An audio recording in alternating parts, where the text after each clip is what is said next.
광해군, 왕위가 아닌 생존을 위해 싸운 그의 숨겨진 이야기는 전란의 거센 폭풍이 한반도를 휩쓸던 그 시절, 한 왕자가 있었습니다. 그는 아버지 선조의 싸늘한 외면 속에서 피를 나눈 형제들의 비극적인 죽음을 눈앞에서 마주해야 했죠. 왕좌를 향한 그림자 속에서 매 순간 목숨을 위협받았던 그에게 과연 어떤 운명이 기다리고 있었을까요? 오늘 우리는 그의 이야기가 시작된 바로 그 지점으로 돌아가 보려 합니다. 왕이 되기 전 세자 광해군은 그야말로 살얼음판 위를 걷는 듯한 시간을 보냈습니다. 임진왜란이라는 미증유의 국난 한가운데서 그는 분조를 이끌며 백성과 고통을 함께 나누고 전선을 지휘하는 막중한 역할을 맡았죠. 그러나 그의 이러한 헌신과 노력은 아버지 선조의 마음속에 의심과 질투의 씨앗을 뿌리는 결과를 낳았습니다. 왕위 계승이라는 무거운 숙명은 그에게 영광보다는 견제와 위협의 칼날로 다가왔던 것입니다. 과연 누가 광해군의 왕위를, 아니 그의 숨통을 노렸을까요? 단순히 왕좌를 차지하기 위한 권력 다툼이라고 치부하기에는 너무나도 처절하고 비극적인 서막이었습니다. 한 인간이 감당하기에는 버거웠던 생존을 위한 투쟁, 그리고 예측할 수 없는 권력의 민낯이 여과 없이 드러나는 시간이었죠. 역사의 거친 파도 속에서 한 개인의 고뇌와 선택이 어떻게 돌이킬 수 없는 비극의 시작으로 이어지는지, 그 몰입감 넘치는 이야기를 지금부터 함께 따라가 보시죠. 그의 삶은 태어날 때부터 순탄치 않았습니다. 서자였던 그는 정통성이라는 굴레 속에서 늘 불안한 시선을 견뎌야 했죠. 하지만 외란이 터지자 선조는 백성을 버리고 의주로 몽진하는 대신 광해군에게 분조를 맡겨 전쟁의 한복판으로 내몰았습니다. 어쩌면 이는 그를 시험하는 동시에 위험한 자리로 밀어넣어 제거하려 했던 것은 아닐까 하는 의구심마저 들게 합니다. 전쟁터에서 백성들과 함께 피난길에 오르고 의병을 독려하며 나라를 구하기 위해 애썼던 광해군. 그는 명실상부한 조선의 희망이었지만 정작 궁궐로 돌아온 그를 기다린 것은 따뜻한 격려가 아닌 차가운 불신과 견제였습니다.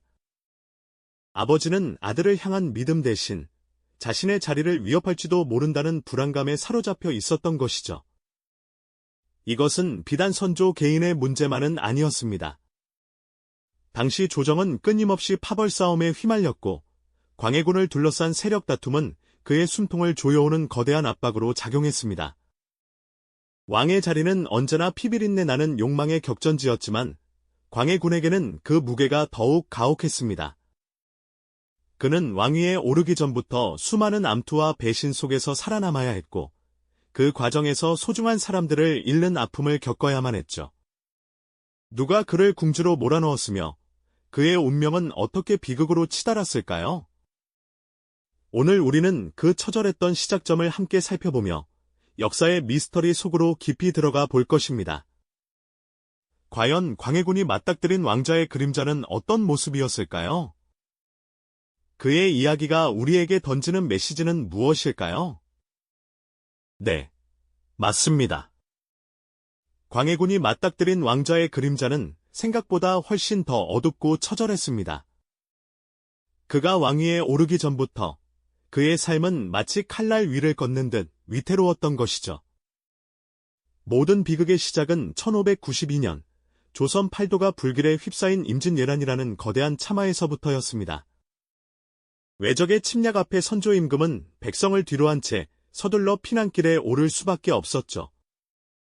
불타는 한양성을 뒤로하고 조정 대신들과 함께 북쪽으로 향하는 그 행렬은 혼란과 절망, 그리고 왕실의 무능함이 뒤섞인 비참함 그 자체였을 겁니다. 바로 그 혼란의 한가운데서 21살의 젊은 광해군은 갑작스럽게 세자의 책봉되는 운명을 맞이합니다. 당시 선조에게는 이미 나이 많고 기댈 만한 다른 아들들이 있었음에도 불구하고 적통이 아니라는 이유로 광해군을 선택하게 됩니다. 하지만 이 세자 책봉은 광해군에게는 축복이라기보다는 오히려 무거운 짐이자 가혹한 시련의 시작이었죠.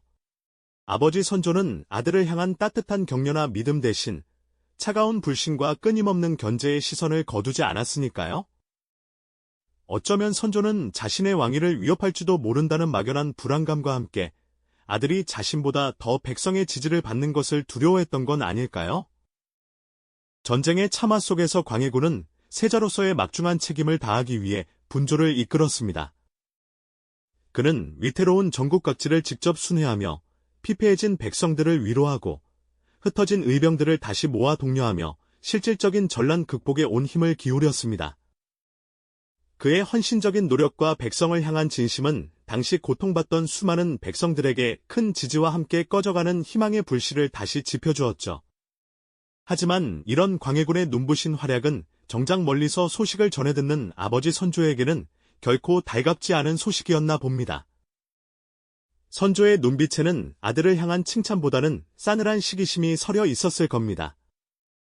백성들의 마음이 점차 아들에게로 향하는 것을 보며 자신의 왕권이 흔들릴까 염려했던 왕의 복잡한 심리가 엿보이는 대목이죠. 그렇게 아버지와 아들 사이에는 돌이킬 수 없는 깊은 불신의 골이 패이기 시작했습니다. 기나긴 전쟁이 끝나고 조선은 잿더미 속에서 다시 일어서야 하는 힘겨운 재건의 시기를 맞았습니다. 하지만 궁궐 안의 권력 다툼은 여전히 뜨겁게 타오르고 있었죠. 특히 선조의 복잡한 심리는 광해군을 더욱더 깊은 궁지로 몰아넣는 결정적인 요인이 되었습니다. 그는 광해군을 견제하기 위해 끊임없이 다른 왕자들을 이용하려 했고, 후궁에게서 어린 영창대군이 태어나자 선조의 마음은 급격히 흔들리기 시작했습니다. 어린 영창대군을 품에 안고 흡족해하는 선조의 모습은 광해군에게는 마치 시퍼런 칼날처럼 느껴졌을 겁니다. 자신의 세자 자리가 언제든 위협받을 수 있다는 불안감과 함께 배신감마저 그를 짓눌렀을 테니까요. 이때를 틈타 광해군을 제거하려는 움직임은 더욱 노골적으로 나타났습니다. 그의 이복 형제인 임해군과 순하군이 역모 혐의로 몰려 비참하게 처벌받는 사건이 벌어졌죠. 물론 그들의 행실에 문제가 있었을 수도 있지만 이 사건은 광해군을 둘러싼 권력투쟁이 서막을 알리는 불길한 신호탄이었습니다. 광해군을 반대하는 세력, 즉 임모광후를 중심으로 한 소북 세력과 서인 세력은 영창대군을 지지하며 광해군을 폐하라는 상소문을 끊임없이 올렸습니다. 조정은 매일같이 격렬한 논쟁과 대립으로 시끄러웠고 광해군을 향한 비난과 제거를 요구하는 목소리는 마치 거대한 파도처럼 점점 더 거세져만 갔습니다. 선조의 병세가 급격히 악화되자 이러한 갈등은 극에 달했습니다. 병상에 누운 선조는 광해군 대신 어린 영창대군에게 왕위를 넘기려는 듯한 암시를 주며 조정 전체에 엄청난 파장을 일으켰습니다. 왕의 한마디 한마디는 천근만근의 무게를 지녔고 광해군은 매 순간 자신의 목숨과 왕위가 위태로운 살얼음판을 걷는 기분이었을 겁니다.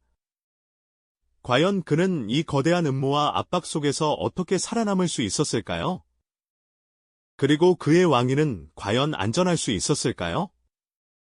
다음 이야기에서는 광해군이 마침내 왕위에 오르기까지 겪었던 마지막 고뇌와 그가 왕이 된 후에도 끊이지 않았던 비극적인 권력의 그림자에 대해 더 깊이 알아보겠습니다. 선조의 병세가 깊어지면서 조정은 마치 폭풍전야처럼 일촉즉발의 긴장감에 휩싸였죠. 병석에 누운 임금의 입에서 어린 영창대군에 대한 미묘한 언급이라도 나올라 치면 광해군의 왕위는 촛불처럼 위태롭게 흔들리는 듯했습니다. 아버지 선조는 여전히 광해군에게 냉정한 태도를 거두지 않았고 오히려 적통 왕자 영창대군을 향한 기대를 숨기지 않았습니다. 이는 광해군을 반대하는 세력에게는 더할 나위 없는 마치 하늘이 내린 듯한 명분이 되었죠. 특히 임모광후를 중심으로 한 소북 세력과 서인 세력은 이때를 놓치지 않고 맹렬하게 움직였습니다. 그들은 어린 영창대군을 옹립하려는 움직임을 노골적으로 드러내며 광해군을 세자 자리에서 패하고 영창대군을 새로운 세자로 세우라는 상소문을 쉴 새 없이 올렸습니다. 조정 대신들은 매일같이 격렬한 논쟁과 대립으로 밤낮없이 시끄러웠고 왕실의 권위는 땅에 떨어지는 듯했습니다. 광해군을 향한 비난의 목소리는 마치 거대한 해일처럼 몰아쳤고 그를 제거하려는 시도는 점점 더 노골적으로 변해갔죠. 마치 정글의 약육강식처럼 권력을 향한 맹렬한 야욕이 궁궐을 뒤덮는 듯했습니다. 광해군은 자신의 이복 형제인 임해군과 순하군이 영모 혐의로 비참한 최후를 맞았던 과거를 똑똑히 기억하고 있었을 겁니다. 그들에게 드리웠던 비극적인 그림자가 이제는 자신에게 드리워지는 듯한 섬뜩한 기분을 느꼈을 테죠. 왕좌를 향한 길목은 언제나 피로 얼룩져 있었고 선조의 의중은 마치 갈대처럼 흔들려 광해군의 불안감을 더욱 증폭시켰습니다. 그는 매 순간 자신의 목숨이 위태로운 살얼음판을 걷는 듯한 절박한 심정이었을 겁니다. 혹시라도 선조가 마지막 순간에 마음을 바꿔 영창대군에게 왕위를 넘긴다는 유교를 남길까봐 노심초사하며 하루하루를 보냈을 테지요. 숨막히는 긴장감 속에서 마침내 선조의 운명이 다가왔습니다. 1608년 2월, 선조는 병상에서 사경을 헤매다 끝내 눈을 감았습니다. 그가 남긴 유언은 무엇이었을까요? 모두의 이목이 집중된 순간, 선조는 놀랍게도 그 어떤 명확한 후계자 지정도 하지 않은 채 세상을 떠났습니다. 이는 광해군에게는 마지막까지 알 수 없는 시험이었고, 동시에 그를 지지하는 세력에게는 큰 위기가 될 수도 있는 상황이었죠. 왕의 마지막 한마디는 천근만근의 무게를 지닌 법인데, 선조는 그 무게를 짊어지지 않은 채 떠난 것입니다. 선조의 갑작스러운 죽음과 모호한 유언은 조정에 다시 한번 거대한 혼란의 소용돌이를 불러왔습니다.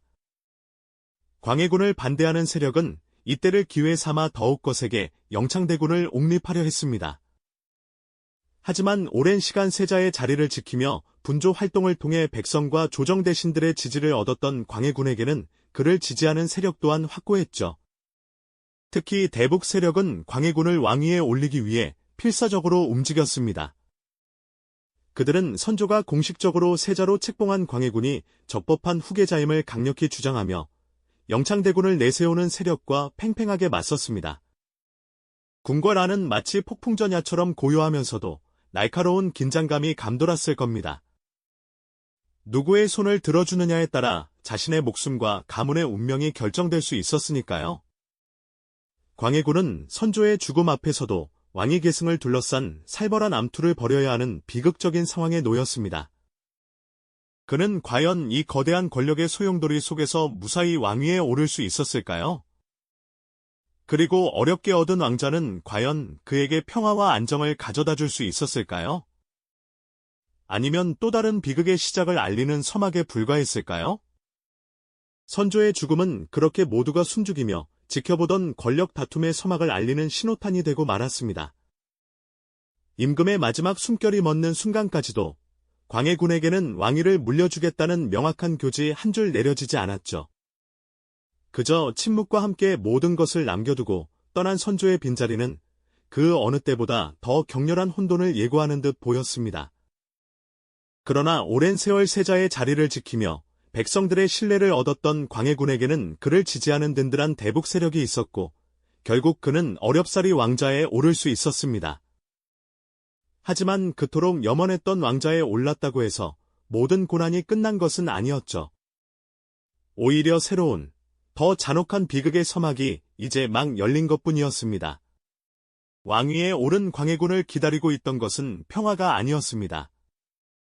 여전히 그의 정통성을 흔들려는 세력들이 도처에 도사리고 있었죠. 특히 선조의 마지막 아들이자 적통이었던 어린 영창대군과 그의 어머니인 임모광우는 광해군에게는 늘 불안의 씨앗으로 존재했습니다. 그들을 중심으로 광해군을 반대하는 소부, 서인 세력은 끊임없이 광해군의 왕위를 위협하며 전국을 혼란에 빠뜨렸습니다. 궁궐 안팎에서는 영창대군을 옹립하려는 움직임이 더욱 노골적으로 나타났고 광해군은 하루도 마음 편할 날이 없었을 겁니다. 왕이 되었지만 그의 목숨과 왕좌는 여전히 살얼음판 위를 걷는 듯 위태로웠던 것이죠. 이러한 위협 속에서 광해군은 결국 비극적인 선택을 내리고 맙니다. 자신의 왕위를 공고히 하기 위해 그리고 끊임없이 자신을 흔드는 세력들을 잠재우기 위해 그는 어린 이복동생 영창대군을 강화도로 유배 보냈고 결국 그곳에서 비참한 죽음을 맞게 합니다. 또한 영창대군의 어머니이자 자신의 계모였던 임모광후마저 서궁에 유폐시키는 패모의 결정을 내리고 맙니다. 이 결정은 광해군에게는 피할 수 없는 선택이었을지 모르나 백성들에게는 큰 충격과 비난을 불러일으켰죠. 한때 전쟁의 폐허 속에서 백성을 보듬었던 분조의 영웅은 이제 자신의 가족을 희생시키며 왕위를 지키려 했던 비정한 군주로 낙인 찍히게 된 것입니다. 사랑하는 가족을 잃고 어머니를 유폐시킨 그의 마음은 과연 어떠했을까요? 어쩌면 그는 왕좌를 지키기 위한 처절한 몸부림 속에서 이미 자신의 인간적인 면모를 잃어가고 있었을지도 모릅니다. 왕위에 오르기까지 숱한 고난을 겪었던 광해군에게 어렵게 얻은 왕좌는 평화와 안정을 가져다 주기보다 오히려 더 큰 비극의 씨앗이 되고 말았던 것이죠. 영창대군의 죽음과 임무광후의 패문은 단순한 가족사가 아니라 조선 왕실에 깊은 상처를 남기고 광해군 개인의 비극을 넘어선 역사적 사건으로 기록됩니다. 이는 훗날 인조반정이라는 또 다른 역사의 소용돌이를 불러오는 결정적인 빌미를 제공하게 되죠. 이처럼 광해군의 왕위 쟁탈전은 단순한 권력 다툼을 넘어 극한의 상황 속에서 한 개인이 감당해야 했던 생존의 무게, 그리고 정치적 선택이 가져오는 돌이킬 수 없는 비극을 여실히 보여줍니다. 왕이 되기 전까지는 백성을 위하는 성군으로 칭송받았지만 왕이 된 후에는 정통성 문제와 권력 유지를 위해 내린 비극적인 결정들로 인해 결국 파멸에 이른 광해군의 이야기는 오늘날 우리에게도 권력의 본질과 인간의 욕망, 그리고 그로 인한 파장이 어떻게 역사를 움직이는지 깊이 성찰하게 하는 중요한 메시지를 던집니다. 과연 광해군은 이 비극적인 선택들 속에서 어떤 고뇌를 했을까요? 그의 목숨을 노렸던 이들의 진짜 목적은 무엇이었을까요? 그리고 그가 마주해야 했던 냉혹한 현실은 과연 어떤 모습이었을까요? 이 영상이 도움이 되셨다면 좋아요와 구독 부탁드립니다. 여러분의 응원이 제게 큰 힘이 됩니다. 다음 영상에서도 더 유용한 정보를 공유하겠습니다. 감사합니다.